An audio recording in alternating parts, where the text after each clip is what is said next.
ನಮಸ್ಕಾರ ರಿವ್ಯೂ ಚಾನಲ್ಗೆ ಸ್ವಾಗತ. ನಾನು ಸಖ್ಯ ಗಾಂವ್ಕರ್.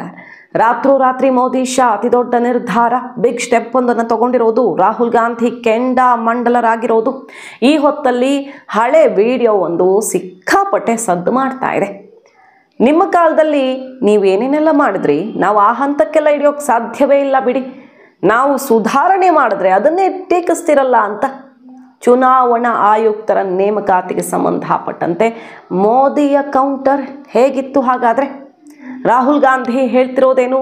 ಅಮಿತ್ ಶಾ ಅತ್ಯಾಪ್ತನನ್ನೇ CEC ಆಗಿ, ಚೀಫ್ ಎಲೆಕ್ಷನ್ ಕಮಿಷನರ್ ಆಗಿ ನೇಮಕ ಮಾಡಲಾಯ್ತಾ? ಅತ್ಯಂತ ನಿರ್ಣಾಯಕ ದೊಡ್ಡ ದೊಡ್ಡ ರಾಜ್ಯಗಳ ಚುನಾವಣೆ ಎದುರು ನೋಡ್ತಿರೋ ಹೊತ್ತಲ್ಲಿ, ಬಿಹಾರ, ತಮಿಳುನಾಡು, ಬೇರೆ ಬೇರೆ ಚುನಾವಣೆಗಳೆಲ್ಲ ಈಗ ನೆಕ್ಸ್ಟ್ ಬರೋದಕ್ಕಿದೆ. ಈ ಹೊತ್ತಲ್ಲಿ ಮೋದಿ ಅಮಿತ್ ಶಾ ಅತ್ಯಂತ ಅಗೌರವಯುತವಾಗಿ ನಡ್ಕೊಂಡಿದ್ದಾರೆ. ಪ್ರಜಾಪ್ರಭುತ್ವದ ವ್ಯವಸ್ಥೆಗೆ ಇದು ಧಕ್ಕೆ ತರ್ತಾ ಇದೆ ಅಂತ ಆಕ್ರೋಶ ವ್ಯಕ್ತವಾಗ್ತಾ ಇದೆ.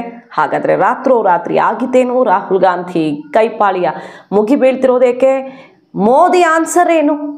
ಹಾಗಾದರೆ ಪ್ರಧಾನಿ ಸಹಿಯ ಮೂಲಕ, ಕೇವಲ ಪ್ರಧಾನಿಯ ಸಹಿಯ ಮೂಲಕ ಮುಖ್ಯ ಚುನಾವಣಾ ಆಯುಕ್ತರನ್ನು ಆಯ್ಕೆ ಮಾಡಬಹುದು ಅಂದರೆ, ವಿರೋಧ ಪಕ್ಷ ನಾಯಕನನ್ನು ಕೂರಿಸ್ಕೊಂಡು ನಾವು ಮಾಡ್ತಿರೋದನ್ನು ನೀವು ಹೇಗೆ ಟೀಕಿಸ್ತೀರಿ ಅಂತ ಯಾವ ರೀತಿ ಕೌಂಟರ್ ಕೊಡಲಾಗ್ತಿದೆ ಎಲ್ಲ ಒನ್ ಬೈ ಒನ್ ನಿಮ್ಮ ಮುಂದೆ ಇಡ್ತಾ ಹೋಗ್ತೀವಿ. ಎಸ್ ವೀಕ್ಷಕರೇ, CEC ಮುಖ್ಯ ಚುನಾವಣಾ ಆಯುಕ್ತರನ್ನು ರಾತ್ರೋರಾತ್ರಿ ನೇಮಕ ಮಾಡಲಾಗಿದೆ. ರಾತ್ರೋರಾತ್ರಿಯಿಂದ 11:30 ಅಷ್ಟೊತ್ತಿಗೆ ಸಮಿತಿ ಎಲ್ಲ ನಿರ್ಧಾರ ಆಗಿ ಅನೌನ್ಸ್ ಆಗುತ್ತೆ.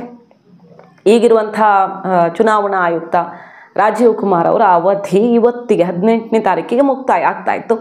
ಹಾಗಾಗಿ ಮುಕ್ತಾಯ ಆಗೋದ್ರ ಒಳಗಾಗಿ ಸೋಮವಾರ ರಾತ್ರಿ 11:30 ಅಷ್ಟೊತ್ತಿಗೆಲ್ಲ ಪ್ರಾಸೆಸ್ಸು ಮುಗಿದು ಹೋಗುತ್ತೆ.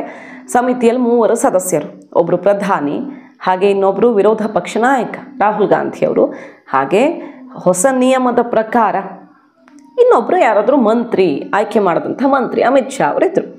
ಸೊ ಈ 3 ನಡುವೆ ಆಯ್ಕೆ ಆಗಬೇಕಿತ್ತು.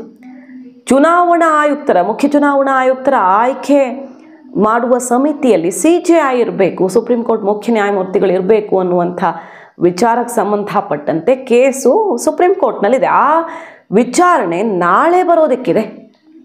ನಾಳೆ ಅಂದರೆ 19ನೇ ತಾರೀಕಿಗೆ ಬರೋದಕ್ಕಿದೆ. ಅದಕ್ಕಿಂತ ಮುಂಚೆಯೇ ಹೊಸ CEC ನೇಮಕ ಆಗಿದ್ದಾರೆ. ಈಗ ಅದು ದೊಡ್ಡ ಆಕ್ರೋಶಕ್ಕೆ ಕಾರಣ ಆಗಿದೆ. ನಿನ್ನೆ ಮೀಟಿಂಗಲ್ಲಿ ರಾಹುಲ್ ಗಾಂಧಿ ಅವರು ಬರ್ತಾ ಇದ್ದ ಹಾಗೆ ಯಾರನ್ನು ನೇಮಕ ಮಾಡೋದು ಮತ್ತೊಂದು ಮಾತಾಡಲ್ಲ, ಕೇಸ್ ಸುಪ್ರೀಂ ಕೋರ್ಟಲ್ಲಿದೆ, ಈಗ ಇದನ್ನು ಮಾಡೋಕ್ಕೆ ಸಾಧ್ಯ ಇಲ್ಲ, ಮುಂದೂಡಿಕೆ ಮಾಡೋಣ ಅಂತ ಕೇಳ್ಕೊಳ್ತಾರೆ. ಅದಕ್ಕೆ ಒಪ್ಪಲ್ಲ. 3 ಸಮಿತಿದು, ಇಬ್ಬರು ಒಂದು ಸೈಡಲ್ಲಿ, ಇನ್ನೊಬ್ಬರು ಇದನ್ನು ವಿರೋಧ ಮಾಡ್ತಾರೆ. ಆಗ ತನ್ನ ಮಾತಿಗೆ ಎಲ್ಲಿ ಗೌರವ ಸಿಗಲ್ಲೋ ನಾನು ಇಲ್ಲಿ ಇರಲ್ಲ ಅಂತ ಎದ್ದು ನಡೀತಾರೆ. ಸೊ ಬಹುಮತದ ಆಧಾರದಲ್ಲಿ 3ರಲ್ಲಿ 2 ಹೊಸ ಆಯುಕ್ತರ ನೇಮಕ ಆಗತ್ತೆ. ರಾಷ್ಟ್ರಪತಿಗಳ ಅಂಕಿತ ಬೀಳುತ್ತೆ. ಸೊ ಜ್ಞಾನೇಶ್ ಕುಮಾರ್ ಅವರು ಈಗ ಹೊಸ ಚುನಾವಣಾ ಮುಖ್ಯ ಆಯುಕ್ತರಾಗಿ ನೇಮಕ ಆಗಿದ್ದಾರೆ. ಆದರೆ ಅದಕ್ಕೆ ರಾಹುಲ್ ಗಾಂಧಿ ತೀವ್ರ ವಿರೋಧ ವ್ಯಕ್ತಪಡಿಸಿ ಅಸಮಾಧಾನದ ಪತ್ರ ಬರೆದಿದ್ದಾರೆ. ಕಾಂಗ್ರೆಸ್ ಸೋಷಿಯಲ್ ಮೀಡಿಯಾದಲ್ಲಿ BJP ಸರ್ಕಾರವನ್ನು, ಕೇಂದ್ರ ಸರ್ಕಾರವನ್ನು, ಮೋದಿ ಅಮಿತ್ ಶಾ ಅವರನ್ನು ತೀವ್ರ ತರಾಟೆಗೆ ತಗೊಂಡು ಪ್ರಹಾರ ಮಾಡ್ತಿರೋದು. ಇದೇನಾ ನಿಮ್ಮ ವ್ಯವಸ್ಥೆ, ಇದೇನಾ ಪ್ರಜಾಪ್ರಭುತ್ವಕ್ಕೆ ಕೊಡ್ತಿರೋ ಗೌರವ ಅಂತ ಮುಗಿಬೀಳ್ತಾ ಇರೋದು. ಹಾಗಾದರೆ ಮೋದಿ ಕೌಂಟರ್ ಹೇಗಿದೆ? ಇದಕ್ಕೆ ವಿಡಿಯೋ ಯಾವ ರೀತಿ ಸದ್ದು ಮಾಡ್ತಾ ಇದೆ ನೋಡಿ. ಸರಿ, ಈಗ BJPಗರು ಹೇಳ್ತಿರೋದಿಷ್ಟೇ. ಮೋದಿ 9 ತಿಂಗಳ ಹಿಂದೆ ಕೊಟ್ಟಿದ್ದಂತಹ ಸಂದರ್ಶನದ ತುಣುಕೊಂದು ಈಗ ಸಿಕ್ಕಾಪಟ್ಟೆ ವೈರಲ್ ಆಗ್ತಿದೆ. ನಾವು ಎಲೆಕ್ಷನ್ ಕಮಿಷನಲ್ಲಿ ಎಷ್ಟು ಸುಧಾರಣೆಯನ್ನು ಮಾಡಿದ್ದೀವಿ. ಹಿಂದೆ ಬರೀ ಪ್ರೈಮ್ ಮಿನಿಸ್ಟರ್ ಸಹಿ ಹಾಕಿಬಿಟ್ರೆ ನೇಮಕಾತಿ ನಡೆದು ಹೋಗ್ತಿತ್ತು. ಆದರೆ ಈಗ ನಾವು ಪ್ರತಿಪಕ್ಷ ನಾಯಕನಿಗೆ ಅವಕಾಶ ಮಾಡಿಕೊಟ್ಟಿದ್ದೀವಿ.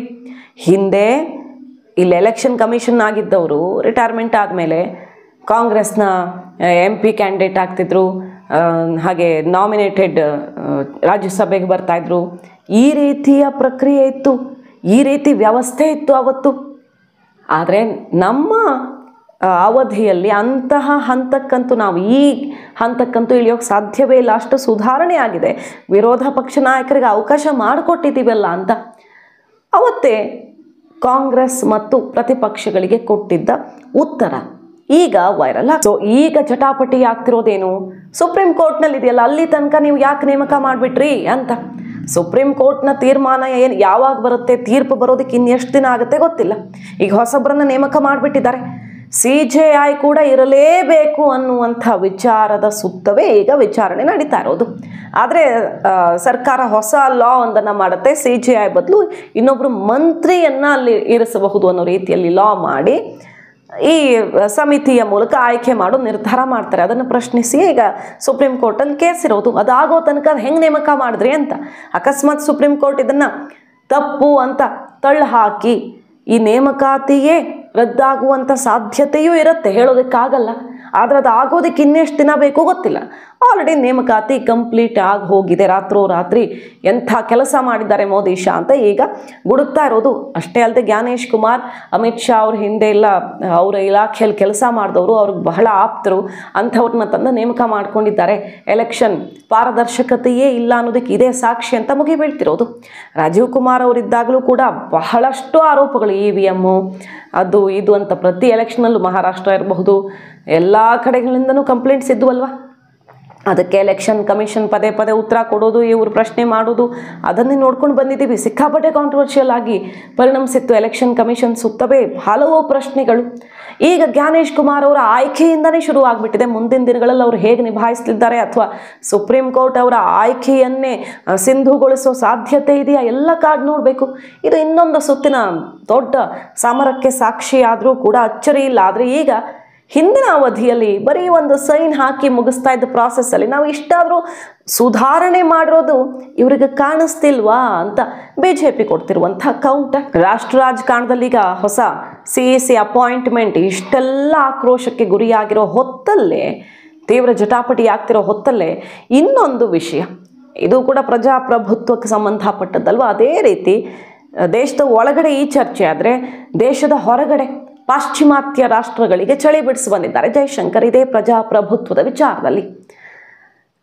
ಪ್ರಜಾಪ್ರಭುತ್ವ ವ್ಯವಸ್ಥೆ ಭಾರತದಲ್ಲಿ ಆತಂಕದಲ್ಲಿದೆ ಅನ್ನುವಂಥ ವಿಚಾರ ಬಂದಾಗ ತನ್ನ ಬೆರಳನ್ನು ತೋರಿಸಿ, ನಾನೀಗಷ್ಟೇ ಓಟ್ ಹಾಕಿ ಬಂದಿದ್ದೀನಿ, ಈ ಮಾರ್ಕ್ ಇದೆಯಲ್ಲ, ಆ ಮಾರ್ಕು ಭಾರತದಲ್ಲಿ ಪ್ರಜಾಪ್ರಭುತ್ವದ ಶ್ರೇಷ್ಠತೆಯನ್ನು ತೋರಿಸತ್ತೆ. ಓಟೇ ಹಾಕದಂಥವರು ಇದನ್ನು ಪ್ರಶ್ನೆ ಮಾಡೋದಕ್ಕೂ ಅರ್ಹರಲ್ಲ ಅಂತ ಕೌಂಟರ್ ಶುರು ಮಾಡ್ತಾರೆ ಅವರು. ಡೆಲ್ಲಿಯಲ್ಲಿ ಎಲೆಕ್ಷನ್ ಆಯಿತು, ಇತ್ತೀಚೆಗೆ ಬೇರೆ ಬೇರೆ ರಾಜ್ಯಗಳಲ್ಲಿ ಎಲೆಕ್ಷನ್ ಆಯಿತು, ಹೋದ ವರ್ಷ ಲೋಕಸಭಾ ಚುನಾವಣೆ ಆಯಿತು. ಈ ರೀತಿ ವ್ಯವಸ್ಥೆಯಲ್ಲಿ ನಾವು ಪ್ರತಿನಿಧಿಗಳನ್ನು ಆಯ್ಕೆ ಮಾಡುವಂಥ ಒಂದು ಸಿಸ್ಟಮ್ ಈಗಲೂ ಕೂಡ ಯಶಸ್ವಿಯಾಗಿ ಯಾವುದೇ ತಕರಾರಿಲ್ಲದೆ ನಡೀತಾ ಇದೆ. ಕೆಲವು ಕಡೆಗಳಲ್ಲಿ ಪ್ರಜಾಪ್ರಭುತ್ವ ವ್ಯವಸ್ಥೆ ಹಳ್ಳ ಹಿಡಿದಿದೆ ಅಂದ ಮಾತ್ರಕ್ಕೆ ಎಲ್ಲ ಕಡೆ ಆಗಿದೆ ಅಂತಲ್ಲ. ಅದು ಎಲ್ಲ ಆಗಿದೆಯೋ ಅಲ್ಲಿ ಪ್ರಶ್ನೆ ಮಾಡ್ಕೊಳ್ಳಿ ಅಂತ ಪಾಶ್ಚಿಮಾತ್ಯ ರಾಷ್ಟ್ರಗಳನ್ನು ತಿವಿದಿರೋದು, ಮುಟ್ಟಿ ನೋಡಿಕೊಳ್ಳುವಂತೆ ಏಟನ್ನು ಕೊಟ್ಟಿದ್ದಾರೆ. ಆದರೆ ಭಾರತದಲ್ಲಿ ಮಾತ್ರ ಹಾಗಿಲ್ಲ. ಚುನಾವಣಾ ವ್ಯವಸ್ಥೆ ಇರಬಹುದು, ಅಲ್ಲಿನ ಪ್ರಜಾಪ್ರಭುತ್ವವನ್ನು ಕಾಪಾಡ್ಕೊಂಡು ಬಂದಿರೋ ರೀತಿ ಇರಬಹುದು, ನಾವು ರೈಟ್ ಪಾತಲ್ಲಿದ್ದೀವಿ ಅಂತ ಅತ್ಯಂತ ಕಟುವಾಗಿ ಉತ್ತರಿಸಿ ಬಂದಿದ್ದಾರೆ.